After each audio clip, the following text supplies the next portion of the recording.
Welcome back, guys. This is part 2 of Skibidi Toilet Tower Defense. So, we had to leave off a cliffhanger on the last game because it was getting a little bit too long. So, we're going to go on to Desert. You only need one legendary for this, but I prefer to use both at a time until I get everything upgraded right.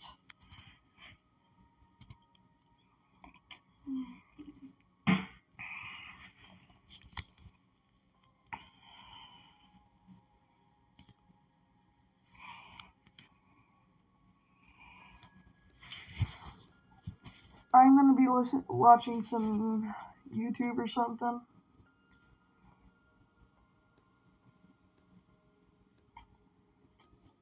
I don't know, some random smart stuff to make me feel like I'm not a dumbass.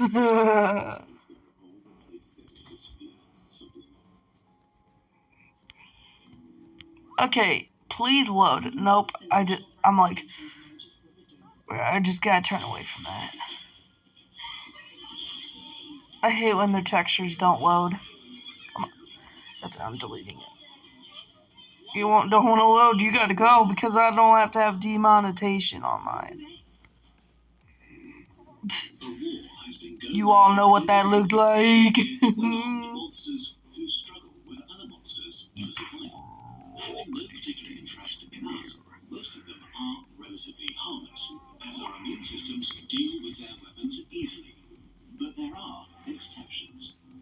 Naegleria fowleri is an amoeba that has not only developed a deadly taste for human brains, but is also a match for our defenses and stars in dramatic headlines. What happens when this monster enters your body?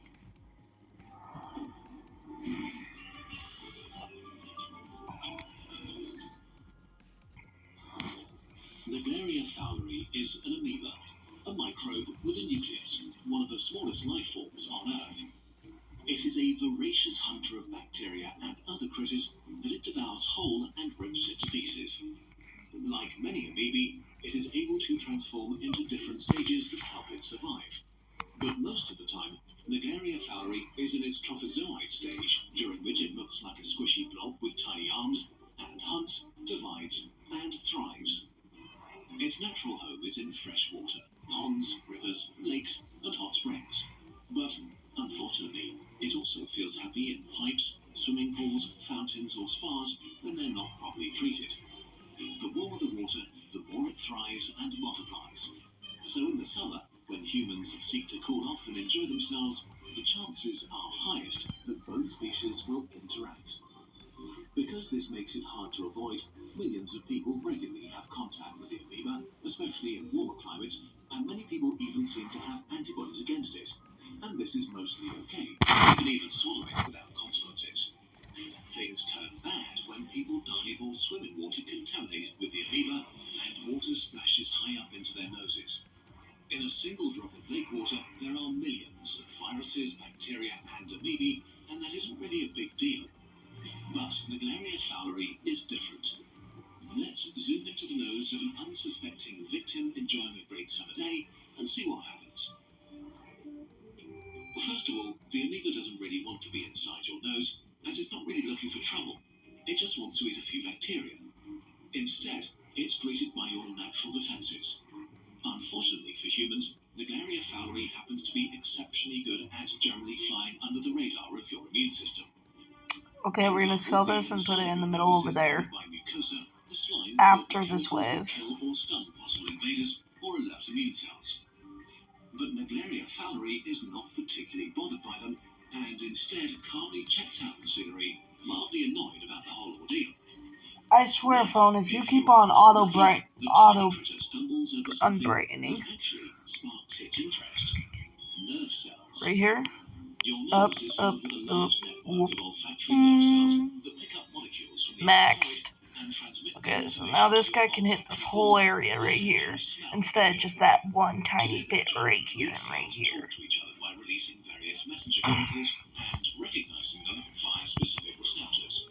One of the most important of these chemicals is acetylcholine. And you're going to start upgrading these scientists if you have one. and it seems to attract them irresistibly, a little like moths that are attracted by light. So as your olfactory nerve cells do their job, using plenty of acetylcholine to talk to the brain, Naegleria fowleri enters your tissue. It seems to follow the chemical signals upstream. Neutrophils, crazy suicide warriors, begin to attack the amoebae. Individually, they have no chance against them, as the invaders are large and pretty buff fighters, used to dealing with tough enemies. So the defenders swarm the intruders and kill them either by vomiting chemicals that punch holes into them, or by literally ripping parts of them off and devouring them. But the Naegleria fowleri train is still on track, and while the neutrophil attacks slow them down, they continue to follow the olfactory nerves to their final destination, your brain. This process can take between 1 and 9 days, and you'll probably not notice anything during that time, until the amoebae reach the olfactory bulb, the centre of smell and entrance to your brain. Your brain cells are nothing more than helpless victims, and they all release that wonderful acetylcholine. Naegleria fowleri initiates a massacre and releases an onslaught of various attack molecules. Some of them are basically little bombs that rip holes into your cells on contact so their pieces can be easily consumed. But Naegleria fowleri is now multiplying, and it's also becoming really creepy. In a feeding frenzy, it can develop up to a dozen suckers called food cups that look like giant, eerie mouths. The amoebae engage your brain cells, suck them in, and rip large bites out of them while they're still alive. Now things escalate quickly, and the disease that will kill you sets in. Alerted by the massacre, millions of immune cells, neutrophils, eosinophils, and microglias invade the infected tissue. Which is a problem. Your immune system is dangerous and not exactly a careful fighter. It's like burning down a forest to kill the wolves inside it. A really bad idea in the brain. They waste no time and attack the amoeba, using all the weapons available to them. Okay, once those are all level around 3, I like to put a couple of these right over here. Only 5. 1, 2, 3, 4, 5. 1 second. Antibodies, usually one of your 5. weapons, are just now we're just gonna let those stay there for a while. Let these guys grind it out. All the while, the amoebae continue to multiply, fight, and develop And start upgrading. A disastrous chain reaction is taking place. One major thing your immune cells do when they fight is to cause inflammation, which directs large amounts of fluid from your bloodstream into the site of infection. So, as the battle rages on without a clear winner, more and more fluid enters the brain.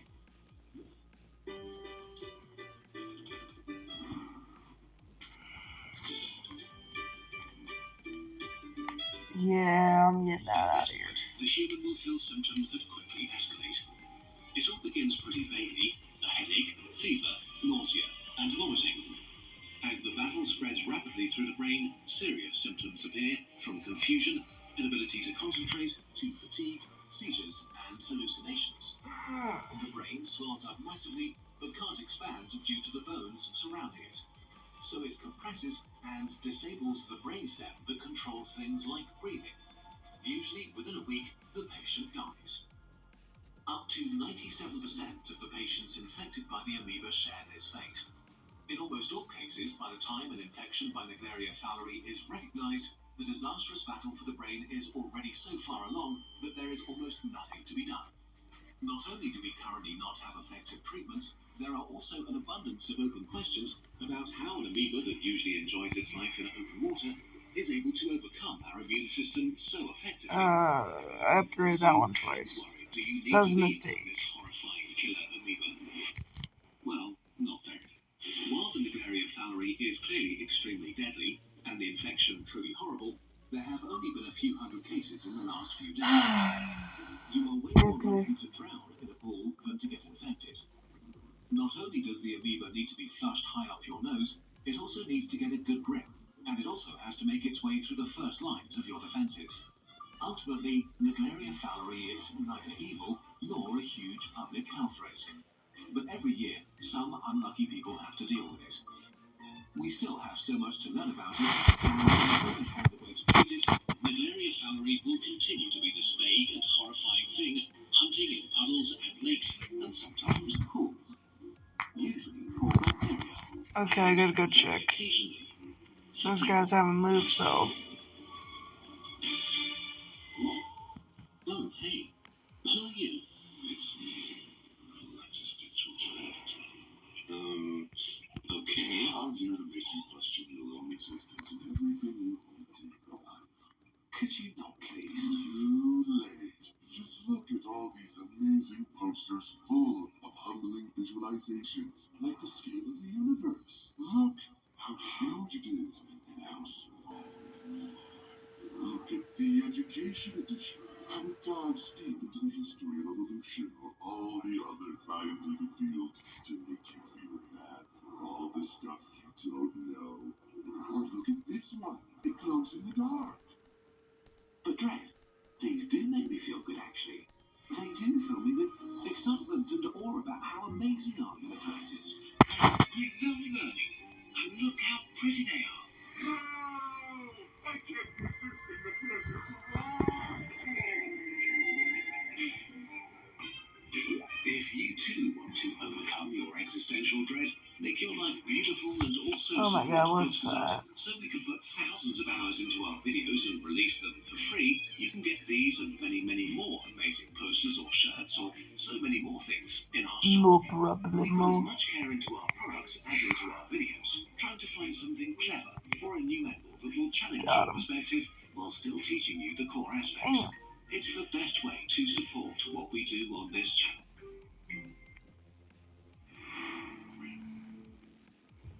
Now I can start upgrading.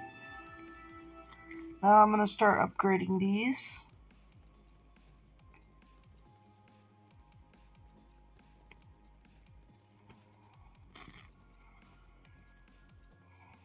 Oh, I was absolutely terrified. I remember it was across the job site. I was in another machine, and when I finally got close enough, and it spun around to where I could see the cabin, there was Supernovae are the most powerful explosions in the universe, unleashing enough energy to outshine galaxies. We have no real metaphor for their power.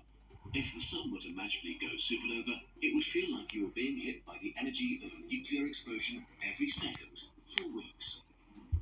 While supernovae are the engines of creation, forging the elements that enable life, they also burn sterile whole regions of galaxies. So what would happen if one hit Earth?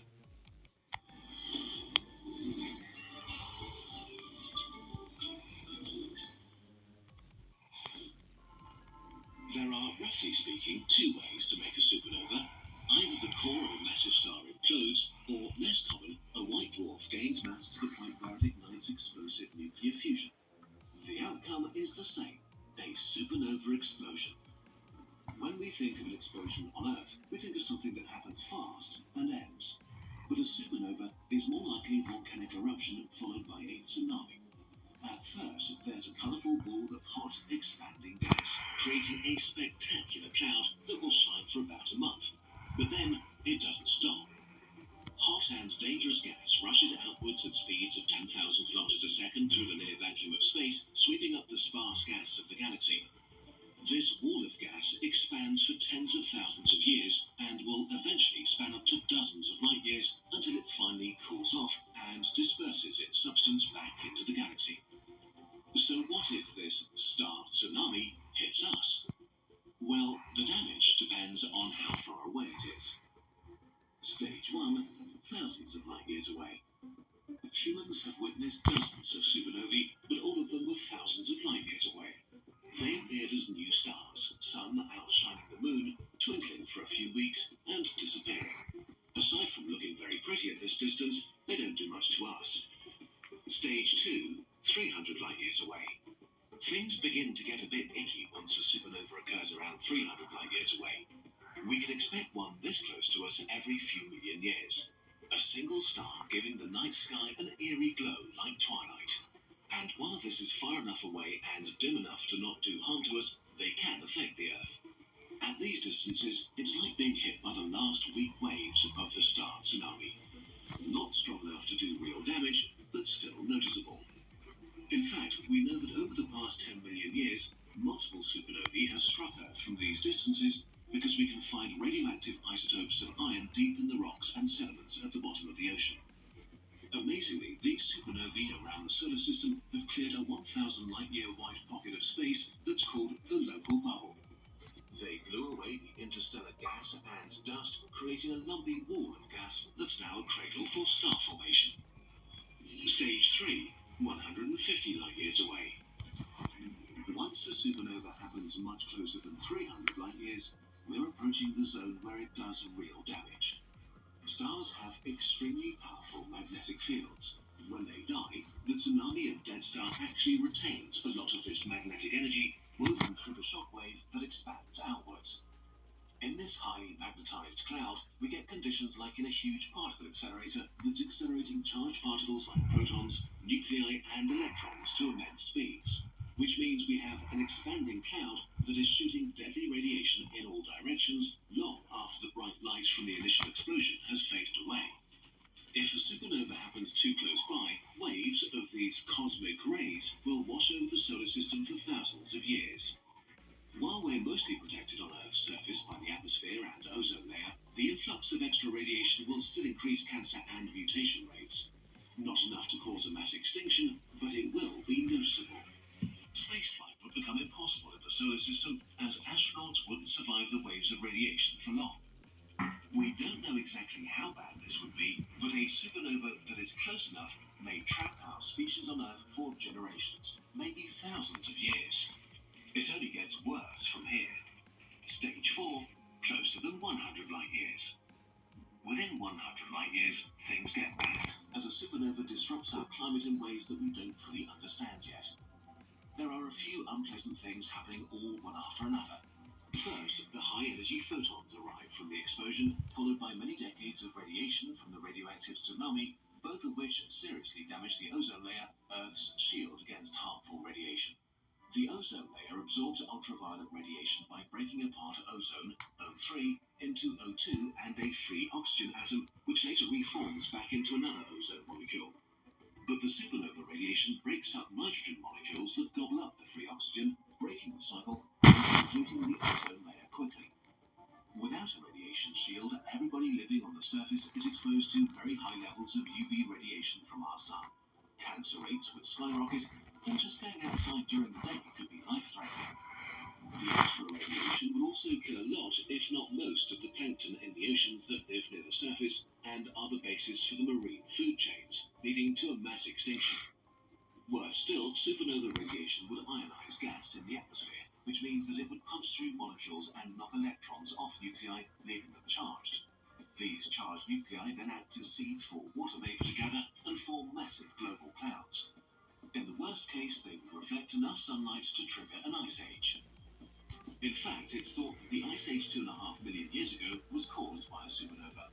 Some scientists even think that a supernova about 60 light years away might have been the cause of the Devonian mass extinction 350 million years ago. But wait, there's more. The electrons punched free by the radiation form enormous electric avalanches, or in other words, lightning. Earth is hit by some of the worst thunderstorms in millions of years. The intense lightning causes global wildfires that consume forests and crops, devastate cities, disrupt our electrical grids and global supply chains, all while a decimated ozone layer leaks deadly radiation. While in the past the ecosystem may have bounced back from a nearby supernova after a few thousand or million years, there's no guarantee modern civilization can take a hit of this magnitude. We would face food shortages, skyrocketing prices, and wars as nations struggle to not be consumed by chaos. So a supernova this close would at the very least do significant damage for hundreds or thousands of years, if not end our modern civilization, and with it millions or even billions of lives. Still, humanity would likely survive and could recover. Stage 5, closer than 25 light years. A supernova closer than 25 light years means that we're in its kill radius, where a mass extinction is all but guaranteed. Probably about half of the ozone layer would be destroyed, and massive climactic disruption on a scale we've never witnessed on Earth. Entire ecosystems would swiftly be wiped out by radiation. Just one does that fast. Like, you can't make it fast one. All the things described before happen, but way more intensely and much faster.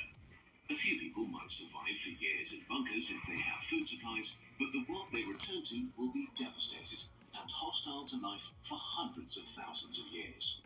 Human extinction is extremely likely. The final stage, 4 light years. Being any closer to a supernova is very unlikely because space is big, but the effects would be extreme. Even from 4 light years away, the distance to Alpha Centauri, a supernova would be almost as bright as the sun in the sky. While casting 2 shadows could be fun for a few hours, within days the Earth's surface gets as hot as a sauna, baking the surface for weeks until the explosion fades. The surface of Earth burns, scoured of life. Even the oceans aren't safe. The massive amount of radiation that follows burns away the ozone layer, killing everything that sees sunlight. It would be the largest extinction event in history, reducing life to a few survivors in the deep sea and critters in the deep soil. Life basically has to start over. Conclusion. How worried do you need to be? So, should you worry? No. Fortunately, there are only a handful of stars that may explode within 1,000 light years of Earth, and none are close enough to be a serious threat. Even better, these stars will probably not go supernova for many millions of years. So you are safe. But there's no guarantee for the far future. As stars orbit the galaxy, our descendants may find themselves dangerously close to a supernova. But by then, a far more advanced and wiser humanity will hopefully be able to just move out of the way. In any case, you can sleep well tonight, under the beautiful night sky. And if you dream about understanding the physics behind this video and others, we've created a series of lessons to build your understanding of fundamental science. Made in collaboration with our friends at Brilliant, these lessons dive deeper into topics from our most popular videos, including things like cosmology, biology, and even climate science. Brilliant is an interactive learning tool that makes science accessible with a hands-on approach. Because we know that to really learn something, you've got to do it. Think of each lesson as a one-on-one tutoring version of a Kurzgesagt video. In our latest lesson, you'll journey further into the conditions that can trigger a supernova, and how to determine the impact of one on a planet like ours. Brilliant has thousands of lessons to explore, from maths-based topics like algebra and probability to the concepts behind machine learning and quantum computing. And with new lessons added each month, including ones from Kurzgesagt, you'll always find something fascinating to learn. To get hands-on with Kurzgesagt lessons now, go to brilliant.org/nutshell and sign up for free. And with a free trial of Brilliant Premium, you can explore everything Brilliant has to offer. There's even an extra perk for Kurzgesagt viewers. The first 200 people to use the link get 20% off their annual membership, which unlocks all of Brilliant's courses in maths, science, and computer science. We'd love to go above and beyond with our research. Brilliant will be the catalyst to Now that we got Spawn covered, I'm about to make Spawn deadly. There's still a few copies left of our 12,023 human Plays 4 more now. for a whole year of joy.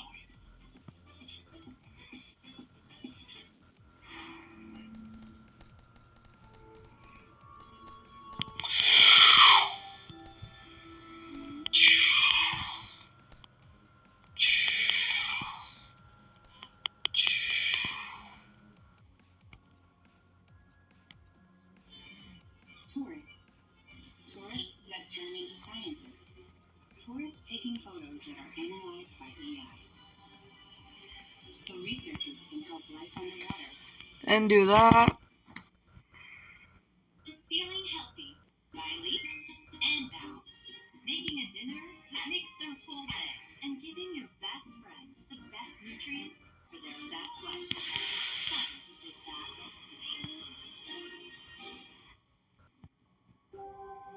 The universe is pretty big and very strange. Hundreds of billions of galaxies with sextillions of stars and planets, and in the middle of it all, there's Earth, with you and us. But as enormous as the universe seems looking up, it seems to get even larger when you start looking down. You are towering over worlds, within worlds, each in plain sight, and yet hidden from your experience. Let's go on a journey.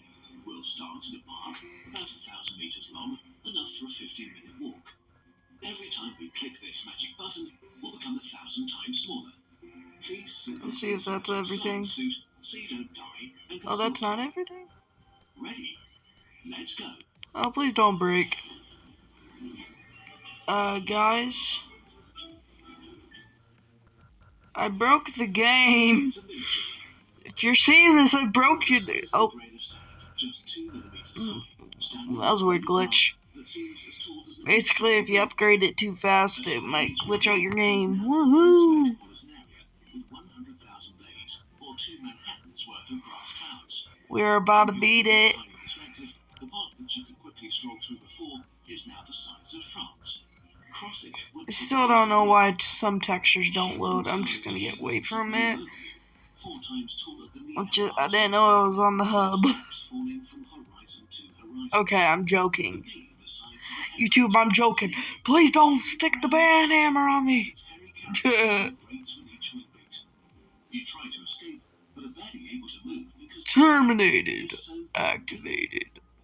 Before you Ooh. pressed the button, air resistance was barely noticeable. But as you're now 1,000 times You're about to smaller, see the most it's deadly thing right here. Watch this. denser. Skip. We're gonna skip this wave. We're still gonna beat it, even though we skipped it. Advantage. Their wings are not Up. gliding, but Doom. they're paddles that rotate. I haven't even made it past those first guys. These guys are dead. I am winning. This will be easy. It would be too heavy for its wings. Oh no, they're running that real quick. The last guys are gonna... The boss toy's gonna die so damn fast. The microscopic grab and are now less than 5 meters tall, about the size of an E. coli bacteria. From your new And now that I got this, I can upgrade these to maxed. Then I'm gonna start making a big circle around them to see how fast this really can go. The giant bee that was close a moment ago is now the size of Mount Everest, towering high into the sky, but alive, humming, and vibrating. The air here feels almost solid to you. On the human scale, it would be as viscous as lava, extremely hard to push through. The blade of grass now expands so far you can't see its edges, stretching as wide as Paris would to a regular-sized human. You see valleys that look like dried-up riverbeds, dead patches like deserts, and giant craters left behind by voracious aphids. But if you look closely, this is not terrain. These are rows of individual cells, each the size of a house with hard exteriors like glass shells. Every few cells there are huge openings called stomata, like mouths, sucking in air and blowing out oxygen. Suddenly, It didn't even make it to the turn. a construct made of rigid pieces that slide against each other like a suit of armor. It takes off to escape a drop of water the size of an asteroid that fell through another blade of grass and is now rushing at you at a breathtaking speed. You brace for impact, but instead of feeling a strong punch, you just get sucked in. You try to swim, but the water feels thick and sticky and holds onto your limbs like glue. Air molecules are free spirits, while water molecules act more like social creatures that group together whenever possible. They pull on each other and create a really strong cohesive force that traps you. You can't help it, but you're still moving, tumbling in all directions. Well, that was part 2, and we're done for today. I am getting tired of recording and playing games. Tens of thousands of microbes That'll be it. See ya. Bye. Like and subscribe for more. float around you aimlessly,